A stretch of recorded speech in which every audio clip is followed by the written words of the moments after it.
All right. Now, can I talk about black people in Day of Judgment? Yeah.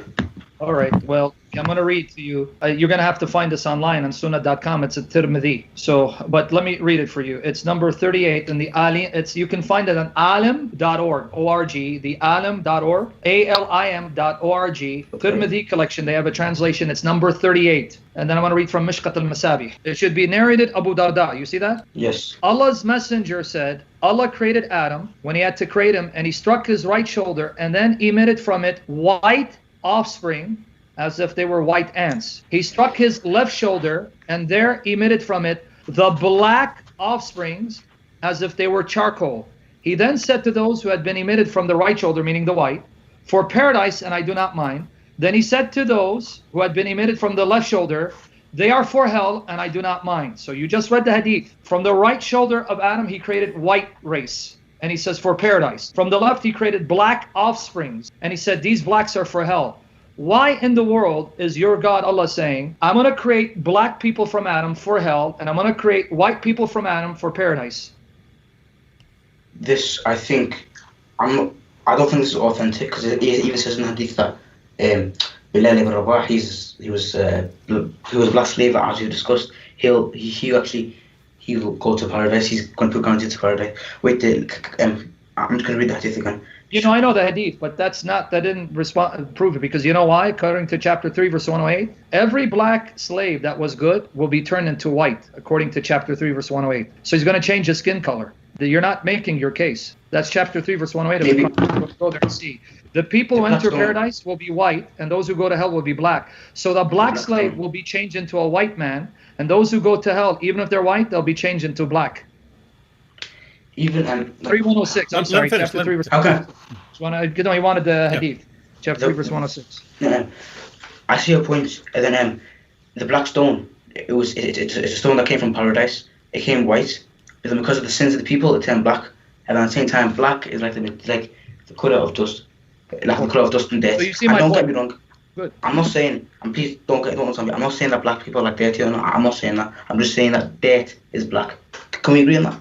I'm not a Muslim. I can't agree with that. But all I'm trying to say with you. No, I'm saying dirt is black. Most of the time, dirt is black.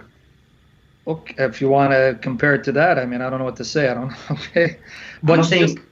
But keep to the point, though. You said, you see my point, because even the stone that was white turned black. So now you're admitting that a black man will be turned into a white man to enter paradise.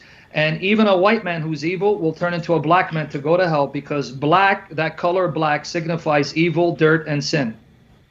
No, I'm sorry. That's not true. Okay, so why are... If that's what the hadith says, if that's what the hadith says, that's not hadith, is not authentic.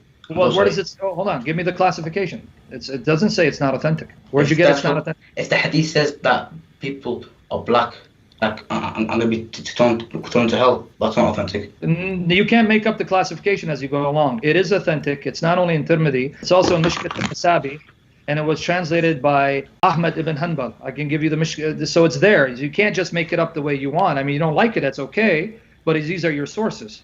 It says what it says. I mean, I'm just quoting it. So, but you have a problem with that, so let me give you a final one then. Just one more. Let's put that aside because you had a problem with that one. Have you heard of Qadi Iyad, Musa al-Yahsubi, the Qadi? No. He wrote the book Ash-Shifa. Ash-Shifa is actually a manual recommended by the ulama like Hamza Yusuf. Don't take my word for it. Do a search, Qadi Iyad, Musa al-Yahsubi. He's a Qadi. He wrote a book called Ash-Shifa, the healing that comes from honoring Mustafa, meaning your prophet. So this is a manual recommended by Muslim scholars to read on the rights of Muhammad that every Muslim owes to Muhammad. And he's not quoting his opinion, he's quoting other sources, even the Sahaba and the Tabi'un. But with that said, let me read to you what he says. Okay, this is now in the English translation of his book. It's Muhammad, Messenger of Allah, Ash-Shifa of Qadi Iyad, by Aisha Abdurrahman Bewley.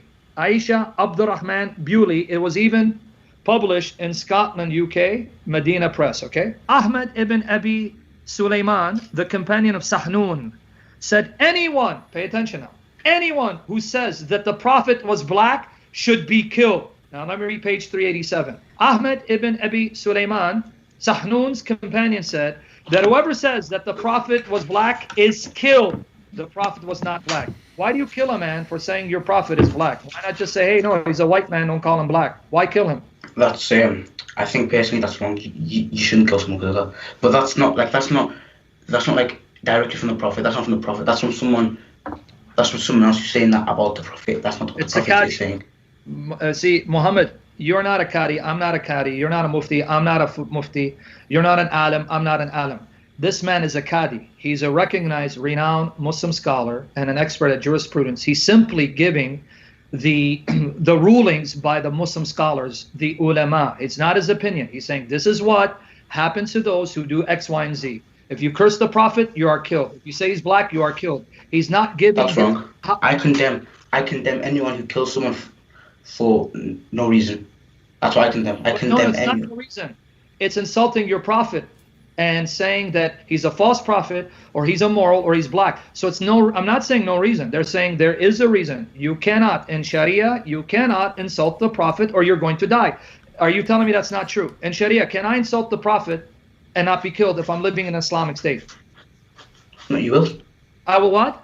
You said you will. But at the same time, I will be killed, right? I mean, that's why I respect you. Honestly, you're being honest. So in an Islamic state, David Wood and I saying Muhammad is false prophet, we're killed, right?